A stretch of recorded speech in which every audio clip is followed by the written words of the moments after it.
Right about now, if you're listening to this in real time at the start of a new year, you're probably seeing a lot of posts that sound something like this.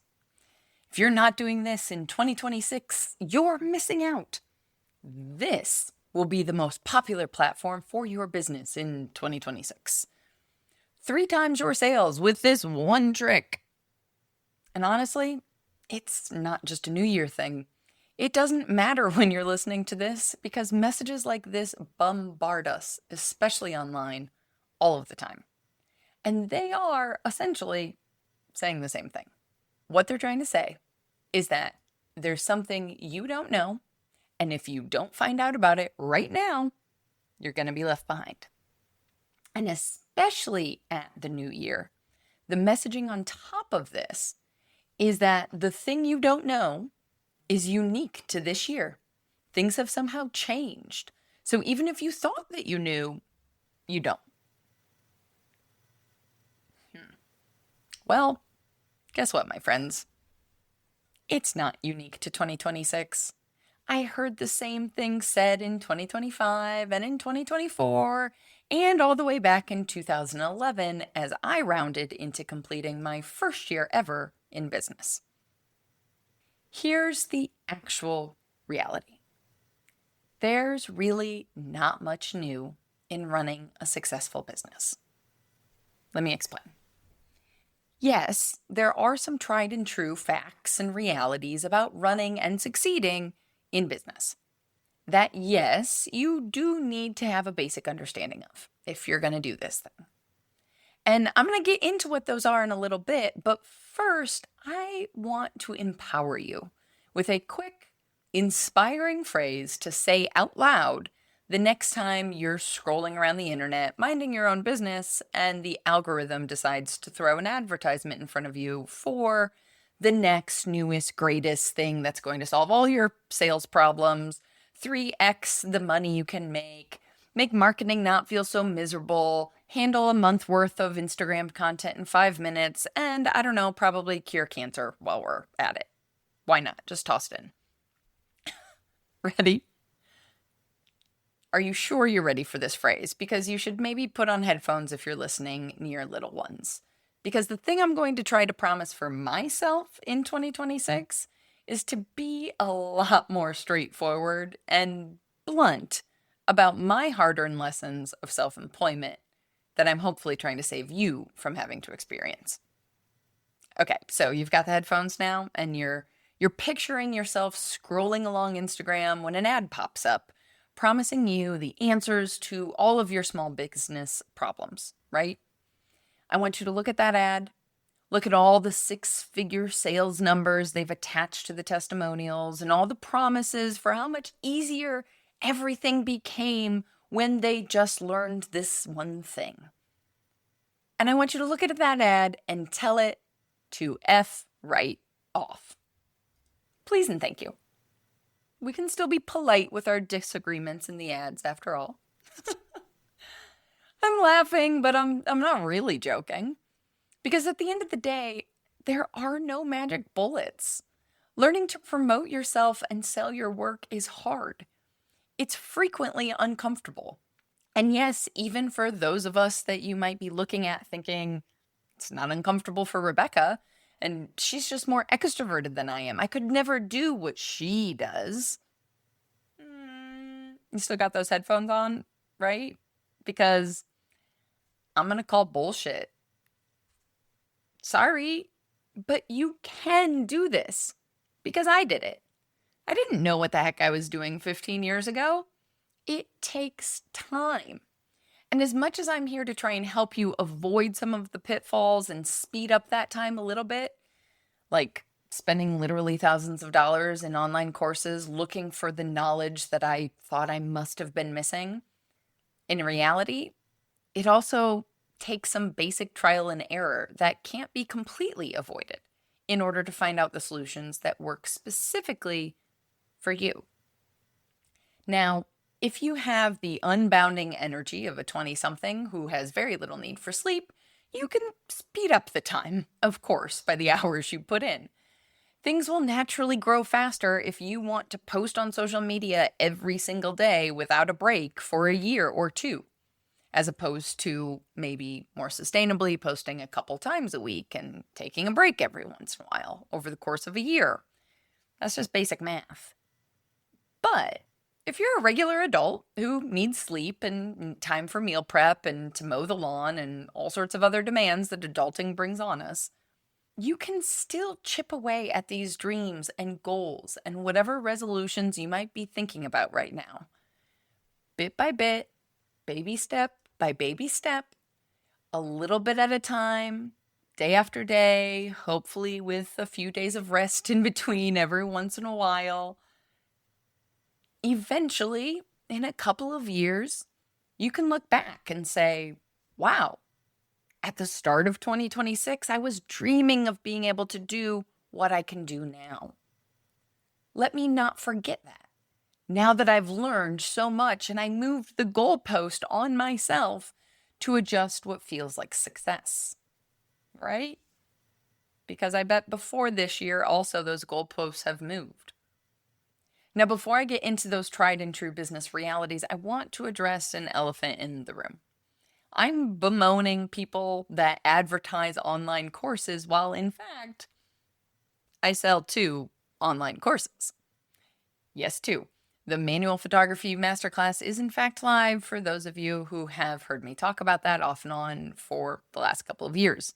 And then, of course, we have our seminal Maker's Photography Styling System that works with both regular cameras and cell phones. But this is not an episode about photography.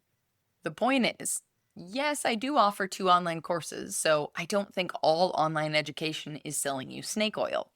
On the contrary, out of a dozen or so that I've purchased over the years, there are in fact a couple that were massively influential in the success that I had. And for myself, of course, I do believe deeply in the resources I've put together, and know that I've pretty radically underpriced them, if I'm being honest. The courses that I'm suggesting you tell to F right off in this episode are the ads you see promising, frankly, the world. Showing you their secret proprietary process for proven sales. Promising you 5-figure sales months or 10xing your follower count or 3 times more whatever. Whatever other promise that if you stopped and ignored that desire to succeed faster for just a minute, if you put the imposter syndrome on the shelf for a second and just read those ad promises again, they would probably sound too good to be true. It's maybe even your first thought that this is too good to be true. But then you read the 5 or 10 testimonials of people promising that, in fact, this course can work this magic for you. And so your finger starts to hover over the Learn More button and wonder, is there, in fact, some secret thing you don't know? After all, you didn't go to school for business. You don't actually feel like you know what you're doing, if you're being totally honest. So, yeah, maybe I should click through and learn more because, in fact, I don't use Pinterest for my business. So I guess I am probably missing out on sales. No. Stop it. This is me smacking your phone out of your hand in very dramatic fashion. You, my friend, are enough. You are wholly capable of figuring this out. Because in fact, there is not actually anything brand new in business.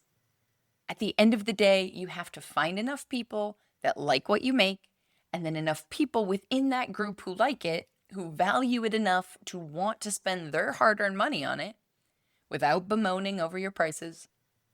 And then you deliver what you promise that you'll deliver, and you treat people kindly while maintaining necessary boundaries for your own personal well-being. Now, that last one is not a business truth, but I think it's just a solid best practice if you ask me. And then you keep doing that over and over and over again so that enough people find out that your art exists in the world. And eventually, as you do that over and over and over again, enough people do find out They then start to tell others, and a little snowball starts to pick up speed, and you don't have to work quite so hard at telling people your art exists and why you love it and why you hope that they'll love it too. Eventually.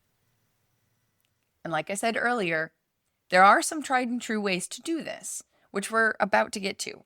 But I also got off track complaining about the online course ads I see that make me want to pull my hair out when I was supposed to be explaining why the elephant in the room, me, an online educator who does in fact sell online courses, is telling you to tell the online course ads to F right off. So here's the thing. There's a reason the two courses I offer are photography courses, while the business masterclasses and the resources that I've put together and continue to put together are all in a membership. Photography skills are like an addition problem. 1 + 1 always equals 2. Obviously, great photos are a bit more complicated than that, but the core knowledge you need to start to get a grasp around how to take great photos is fairly fixed. The rules of composition, the angle of light, the technical how-to, like how aperture or shutter speed works on a regular camera, these are things I can teach you and they don't change. They are things that I can teach and put into a system and you can follow along in your own time whenever you want to. But wait, Rebecca, didn't you start this with a tirade about how business doesn't change? How nothing is new in 2026? Are you saying now that it does change? Well, first, thanks, you've been listening. I'm glad you're paying attention. And no, I'm not flip-flopping. The basics of business have not changed, and I'm confident will not change in this brand new year that we find ourselves in. And yes, I believe even if tomorrow you tell me about some new social media platform that didn't exist, that we haven't heard about yet, the basics of business still won't have changed. They didn't change when the world shifted from traditional advertising to the internet. From the early days of Facebook, when I very first started my own business, well before my grandmother ever had a Facebook account.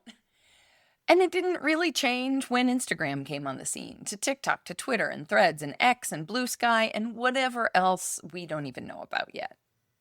However, what does change is you, my dear maker friend. Your needs change. Your understanding and knowledge and business acumen changes. Perhaps most of all, your expectations change. Remember when you first started making your art and you hadn't even thought of selling it yet? But then maybe someone asked you if they could buy it. A family member, a friend, a coworker, it didn't matter. You were shocked and surprised and delighted. Somebody else likes what you make and they like it so much that they want to give you money for it? This is amazing. And so it began. A few sales every now and again to family or friends, and then one day you maybe saw a sign or a post for a little farmer's market that you actually already attended. It's only 4 hours long. A booth only costs maybe $20. Maybe I could try selling a more formal way. I could set up a table. I do have all this stuff now that I've been making. And so you did. And selling 10 pieces at that very first market felt incredible. What a rush. But now, well, you sold 10 pieces. So selling another 10 is less exciting. Because now you see makers and artists you admire selling out online in minutes as soon as they open their web shop. So naturally, you moved the goalposts on yourself, whether you realized it or not. Now success is no longer selling 10 pieces in 4 hours at a farmer's market. But that first day it was. Doing business, selling your work, hasn't really changed. But your expectations of the results of trying to sell your work has absolutely changed. The educational resources, a course, a masterclass, advice from a friend, those resources that helped you set up that $120 table aren't going to be the same solutions that help you prepare for your first 10 by 10 booth for a weekend long event, or let alone a 1 month long chalet you paid a few $1,000s to sell your work at. That's a real example. One of our community members does a month-long Christmas market. It's really amazing, to be honest, but I digress. For some with a higher risk tolerance than myself, they might skip right past that $20 farmer's market booth and jump all in on the $1,000 booth fees. So the way I would teach them sales is going to be entirely different than the way I would teach sales if you're just dipping a toe in the shallow end and seeing how the water feels. Either way, you are still going to have to learn about how to talk about your work in a way that people who don't make the same work as you do actually care about.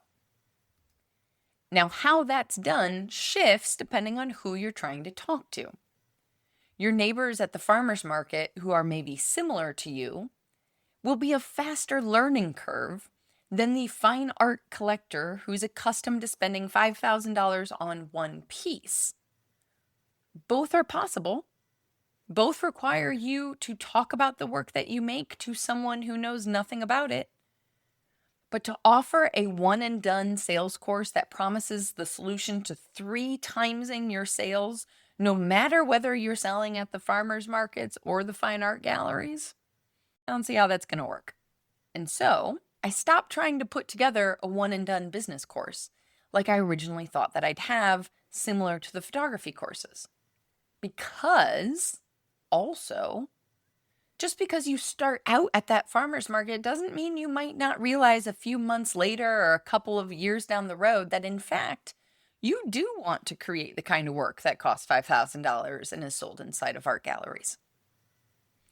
The business, the act of telling the world what you make exists and here's what makes it special and therefore why it costs what it costs, whether it be $50 or $5,000, the business stays the same in terms of the structure of what you need. But you change. And the support you're getting for all of these questions, whether the farmer's market or the art gallery, how much to charge, where to show up, what social media platform to use, all of these questions will be unique to your own specific changes and the path that you are already on and continue along. Because as you've heard me say plenty of times before, everything in our businesses is so very interconnected. Not to mention interconnected with our own personal lives outside of business. The advice that I would give to a late 20-something going into their first ever long-term residency, wondering how they might be able to support themselves a bit while they're going through this experience, is going to be entirely different than the advice that I would give a mother of 3 who also works part-time at her prior career and has to stop whatever she's doing every single day by 3 p.m. to get to school pickup. Those realities are dramatically different. Both people might want to grow their Instagram followings or sell more of their work online. So the goal they're telling me might be the same. But the path they're already on and the path towards that same, quote unquote, same outward success goal is going to look a lot different. And a one and done course on Instagram marketing to 3 times your following isn't going to cut it for both of those makers. And that's only 2 examples. I mean, there's endless other iterations of examples of how your life is different than mine and the person's next to you, even if we're all making pots. What I'm getting at is while the basics of business change very little, the interconnectedness of all of these business decisions and the way in which we need to think all of them all the way through together, like the complicated Venn diagram of decisions that it really is, intersecting with the demands and needs of our personal lives as well, well, that is not a simple addition problem. It's more like multivariable algebra. And I don't know about you, but I want someone to be around to support me as I work my way through the formula step by step, rather than being tossed a graphing calculator in a textbook and expected to figure it out on my own. And I was pretty decent at math. Now, this was a very long winded way of saying, from my own personal experience of buying more online courses than I care to admit, the ones that were related to a specific fixed skill had a clear benefit, and I fully support them. If you put on your 2026 bucket list that you want to improve how you make handles, then absolutely go get Naomi Clement's class on handles right now. And if you're tired of how long it takes you to get a great photo of your work, well, I know a girl who, might be able to help. But if top on your list are the more amorphous things like sales and marketing, well, approach anything that promises accelerated success, 3, 5, 10 times the revenue or the followers. You know what I'm talking about. Approach anything like that with a healthy dose of skepticism. And that powerful phrase I mentioned at the beginning in the back of your pocket. You tell those ads that make the imposter syndrome monster rise up on your shoulder to F right off. And you skip right on past any of the messages that make you think you're lacking or missing some kind of secret key to unlock all of this and make it easier. Selling your art in 2026, and frankly in any year, is just hard sometimes. And that's normal. You're not doing anything wrong. Sure, yes, educational resources and support do help. You all know I wouldn't still be here without the support of mentors and community along the way. It's why you hear me harp about community so frequently.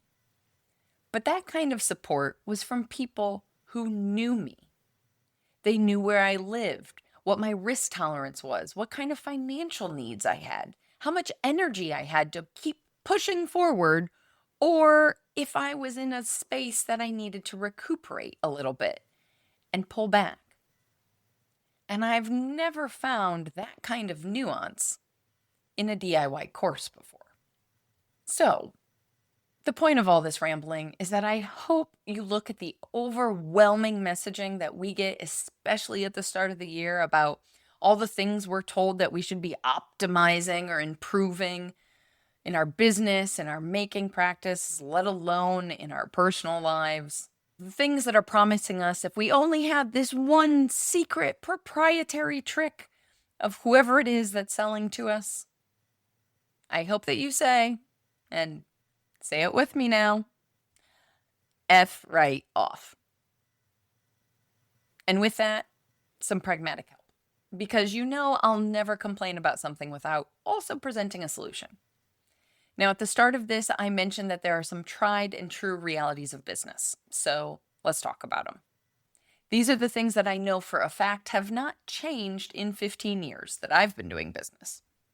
So presumably, they're not going to change in the next 15. As I mentioned earlier, it boils down to tell people you and your work exist, keep telling people, get better and better and better at telling the right people who not only love what you do, but also value it enough to spend their money on it. And as you do that, those people will presumably tell other people. The circle expands, you sell more work, and bit by bit, your business grows. Now, there's obviously a lot more to business than this. There's learning how to make your work in the first place, getting reasonably proficient and efficient at it so that you can make it in a way that's actually sustainable for you. And of course, there's a bunch of really miserable things like taxes and legal paperwork that none of us got into business to worry about, but we have to do anyway. For the sake of this podcast episode, however, right now, we're going to focus on the selling our work side of things because I find that those are the most conniving online courses out there that frankly prey on the very tender feelings that we all have of enoughness. So let's break this down. Step number 1, tell people you and your work exist. How do we do this? Well, you can do it in a lot of ways.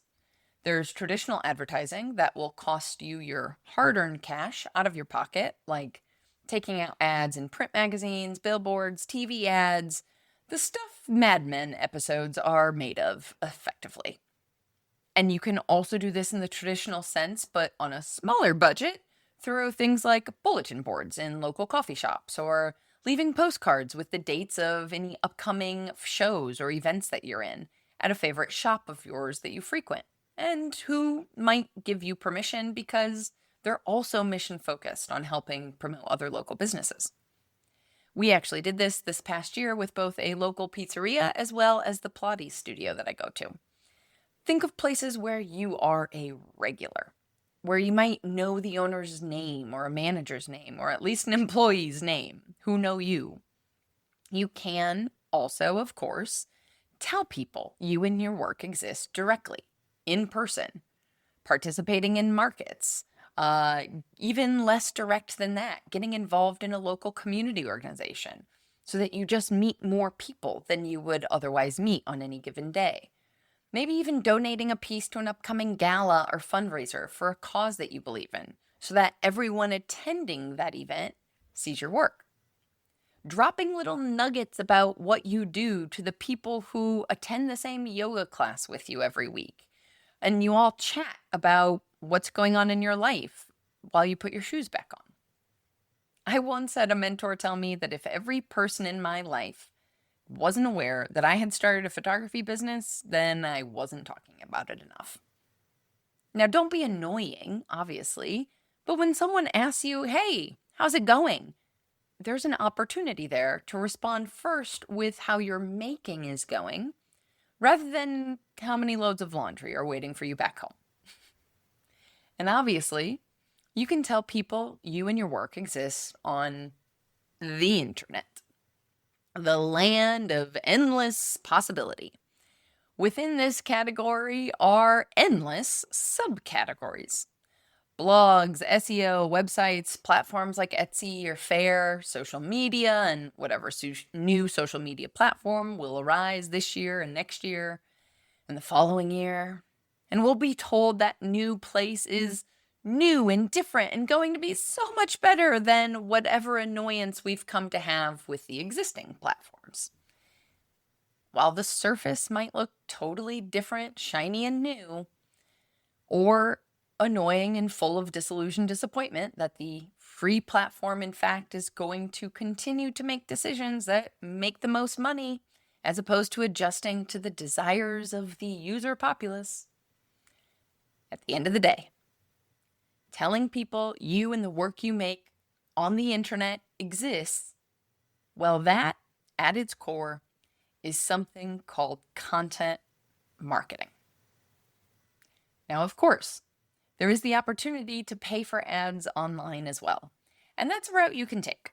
But I would argue that that route is going to cost you less money and be more successful the more you test your ads with organic content first, which is in fact content marketing. And content marketing has been around for decades. Now, people teaching it will probably call it a million different things. But it really took off and boomed first with blogs, and then that blended into the shorter versions of social media. Content marketing is what you do whether you are still on Instagram or if you've divested from Meta and are Team Blue Sky. Photos versus video, written word versus visual, it's all still content marketing. It is not new, even if the platform name is new. But there sure are a million names people make up to make what they teach sound new.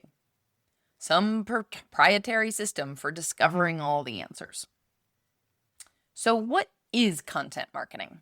Content marketing is creating and sharing valuable stuff, whether it's writing, videos, posts, whatever, that actually helps educates or entertains your audience, the people you're hoping are going to buy what you're selling, as opposed to just straight up pitching your product directly and telling people to buy, buy, buy, buy, buy.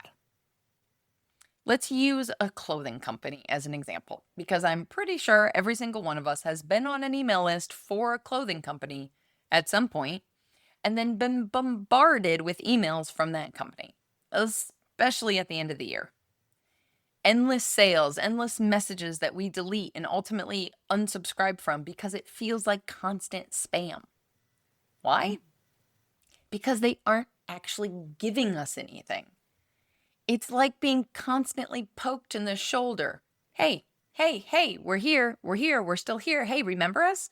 We're still here. You want to buy something? You want to buy something now? Ooh, what if we discounted it? Do you want to buy something now?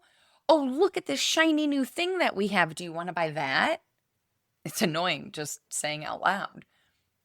Now, instead, envision a slow fashion company focused on sustainable clothing, made by people who are paid a livable wage and work in a space that's full of sunlight and ventilation with reasonable hours. When they send you an email, no more than maybe once a week, they share with you about the impact recent sales had on their mission to provide on-site daycare for their team members. And a quick little story about how that support allowed one of their team members to be promoted after working with them since the very beginning of their company, because she didn't have to choose between going to work and childcare. And now, with that ability, she's in fact able to go back to school and be the first person in her family to graduate from college.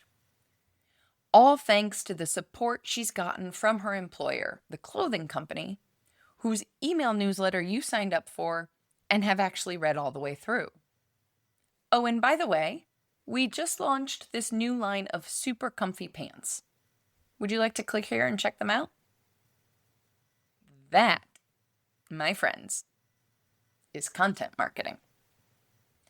The goal is to build trust and stay top of mind so that when people do need what you're offering, it's just the obvious choice to purchase from you.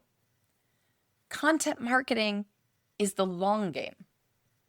Give value consistently without always pitching, and eventually sales will follow. Think of it as showing your work and your perspective rather than just shouting, "Buy my thing," right? Now, this is true no matter what social media platform you're on. What makes it so powerful is that when you find your people who connect with you on this level in a real way, not sleazy, they tend to stick around for a very long time. They might even stick around if you start to get into painting alongside the ceramics that you originally were making. Or if you start offering cooking classes or get into glass blowing. They stick around because it's not just a transaction. They care. They are curious and intrigued and even entertained by what you do. They find it unique. They don't believe anyone else could possibly do what you do in the specific way that you do it. Because frankly, they can't. You are also unique. That's part about what makes our small businesses so special and different from the big corporations out there. However, what makes content marketing so damn frustrating and exhausting is that the way content marketing works at its best, to the highest level of success, as determined by the money side of things, if we just want to keep things simple, all of that hinges on getting clearer and clearer and more precise as to just who you're trying to talk to and sell your work to. Content marketing requires that pesky ideal client avatar or client profile or emotional client mapping or customer persona, dream client profile, buyer persona. The names for this are endless, but they are all just fancy ways of saying, figure out who the heck you want to talk to and sell your work to. So step 1 was to tell people you and your work exist. Step 2 is to keep telling people while getting better at telling the right people. And frankly, this step never really entirely ends. Because who you thought you loved selling your work to in year 1 might not be the same as in year 3 or year 10. Not to mention, the more you do this, the better you'll get at it. And the more specific you can be, the more powerful what you put out into the world, whether it be a blog or a YouTube channel or an Instagram or a TikTok or an email newsletter, whatever else, wherever you choose to be telling people that you exist, the clearer you can connect with others, the better you understand who they are, their needs, their desires, their dreams, their goals, and the vision they have for their life, where the Venn diagram exists between the two of you and what you do, and how what you do intersects with what they want or dream about, the better you get at understanding that intersection, the more your business grows. Now, a quick pause here to acknowledge, of course you can build a business without content marketing. There are endless number of dropship Shopify stores that have funny graphic tees available to purchase that get pushed out via an ad into my Instagram feed, encouraging me to buy something. Now, those companies presumably have a bigger financial runway to start a business than what I'm assuming most of us as independent, small, creative maker businesses have. Because they are pushing out an advertisement to a large and broad audience of people, typically speaking. Everyone who loves dogs and might consider buying a sweatshirt that says "more dogs, less morons," just hypothetical example, is a much larger audience than the people who might be willing to spend $150 on a custom-made mug of their dog's nose. Shout out to our community member Debbie of Curiosity Art, who literally makes those mugs. You gotta check them out, they're amazing. But back to the graphic tees. Sure, I've made a purchase once or twice when I see those ads. Sometimes I actually like what I got, and oftentimes, because all the drop ship is so popular and the fastest get rich quick scheme these days, I wind up requesting a return because the thing in the ad didn't actually match what I expected to be receiving. The difference here is I have absolutely no connection to those companies. I have no loyalty. If I'm in the market for a pun-filled long-sleeve t-shirt in the future, it won't matter to me if I buy it from company A or company B or company L that I haven't even found out about yet. In fact, I clearly can't even remember the names of the places I have bought something from before. However, I can tell you, if I am in the market for a sassy shirt in the future, that Chase My Creations is an amazing female-owned business that I follow and connect with and have met in person, who I will go and look for something from her site before I ever buy something from one of those ads. The transactional nature of those ads is the exact opposite of what we want as small businesses. We aren't looking to just be a transaction. We want people to remember that there is a real human on the other side who has painstakingly crafted the mug they've come to love and use every single morning. Because our work is handmade, by nature, there's a personal connection there. A $100 mug crafted meticulously by hand has a story. The one that just popped off the conveyor belt at whatever factory where Target buys their endless supply of mugs with clever sayings on it, that doesn't really carry a story. Target is selling a transaction. We are selling a connection. And while that might sound slimy to put the word selling and connection in the same sentence, I don't actually think it is, so just bear with me here. I think if more commerce remembered the humans, we'd probably be in a better place. It's actually quite beautiful to say, hey, I made this thing. I put my heart and soul into making sure that every detail is considered and perfect it in the way that I think will work the best so that you can have an incredible day, starting off with even just 5 seconds of enjoyment in the way the throwing lines on this mug allow your fingers to settle in and warm you up before the day's demands pull you away. Or, whatever story is connected to your work. Anyway, I'm rambling again. So the point is, yes, you can build a business without content marketing. But more than likely, that's going to be a very transactional business, requiring a much larger volume of sales than I'm guessing any of us independent makers are interested in creating enough work for. So, making that assumption, getting back to the basics of business, step 1, tell people you and your work exists. Step 2, get clearer around who the right people for your unique work actually are, and get better and better at talking with those people. Step 3, keep telling them. Only, as you know, it's not really talking at them. We're not telling them. We're having a conversation. And the conversation spreads and expands, like hosting a great annual party. The invite list grows year after year because more people want to come. More people find out about the party from the people that came last year, and they don't want to miss out. Because ultimately, the reality of business can be boiled down to finding a way to offer something, whether it's a physical thing like a piece of art or a non-physical thing like a service, a class, for example. So you know what you want to offer people, finding a way to offer that thing to enough people at a price point that is sustainable to stay in business. That means you need to have enough people that know about what you do, who want to buy what you do year over year. Now, if that's a class, it can sometimes be the same people repeatedly because if you're teaching ceramics, they will probably touch clay once and then be addicted for the rest of their lives, right? I mean, hypothetically, reasonable guess.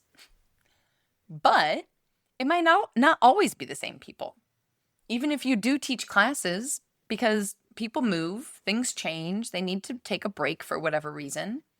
So you do need to be able to find new people on a fairly regular basis who find out that you exist and the thing you offer exists. Now, that's why the marketing side never really ends. So if you are one of the 250 or more students now who have purchased the Maker's Photography Styling System in the last 3 or 4 years, well, you're not going to buy it again, right? Why would you? You have lifetime access after all, so I'm not going to keep asking you to buy that same course. And if I want to be able to keep teaching photography online to makers in order to help them pursue their small business goals, well, I'm going to need to find new makers who need photography support, aren't I? It's a circle. Which, getting back to the beginning of this whole thing, is why the basics of business don't really change. It's why all of those posts you're seeing that promise some great insight, some proprietary system, or the one thing you must be doing this particular calendar year in order to succeed, or else you'll be left behind. Well, I call bullshit. You need to tell people what you do exists. You need to have enough people who are willing to buy what you offer, know it exists, so that the money coming in meets whatever you need personally to survive, to buy more supplies, to pay for healthcare, all that stuff. Now, there are, of course, many ways you can tell people about your work. And the right way in which to do that is highly dependent upon who you are, what you enjoy doing, or what you can at least allow yourself to hate a little bit less to stick to doing it, how much time you have in your daily life, what your own goals are for your making practice. Are you trying to quit the day job this year and go full time, or do you just want to earn enough to cover the costs of your community studio fees? At the end of the day, the right way for you, uniquely, is a nuanced answer. It's not a 1-second solution pitched to you from an ad. Now, I hate to end this on a cliffhanger, but I am currently working on, not a business course, obviously, a free resource that I hope is going to help you weed through all these endless options for how you can tell people that you exist. But I don't quite have it finished. I'm 90% there. I'm really excited about how much clarity I think this has the possibility to bring all of us. But I also want to make sure that I get it right. So I'm almost done, but not totally done. Bonus points if you can figure out the slight modification to a quote from one of my favorite movies. The point is, if this totally vague cliffhanger has you curious, I can say that what I'm working on finishing is boiling down the ethos of this entire episode into a 10-question quiz that you can take for yourself to figure out what path might work best for your own desires, creative practice, natural skills, your goals, the reality of this moment in your own personal life. If a 10-question quiz like that is of interest to you, then be sure to come on over to makersplaybook.com/newsletter and pop your email address in there so that I actually have a way to send you this quiz once it's ready. I'll put that link in the show notes description of this so that also if you are listening much later and I actually have the quiz ready, whatever URL that will live at will be in the show notes as well. I don't know what that URL is yet. I need to figure out the tech of all of this. Now I'm thinking about figuring out how this is all going to work from a technology side, which would be an incredible boring thing for me to continue rambling on about to listen to on this podcast. So I hope as you scroll along the internet in the new year, if you are presented with ads that make you think you're missing something, that you can't succeed without XYZ resource, I want you to pause for a minute. Kick the imposter syndrome monster right off your shoulder and tell that ad to, say it with me now, F right off. And if you were not around children or if your parenting style is different than my parents, I hope you didn't censor that. And as fun as and sassy as it would be for that to be the ending, as perhaps more blunt I may give myself the courage to become in 2026, at the end of the day, the real deeper desire and hope that I have for you after all of that confident sass is for you to get back to making your dreams a reality. Because, indeed, in the new year as ever before, together, we've got this. Audio post-production of this podcast is made possible by help from Christy Kotzfan, with promotional material assistance from Queenie Maliki. The Maker's Playbook podcast is recorded on the original homelands of the Potawatomi, Ho-Chunk, and Menominee people, where the people of Wisconsin's sovereign Anishinaabe, Ho-Chunk, Menominee, Oneida, and Mohican nations remain present.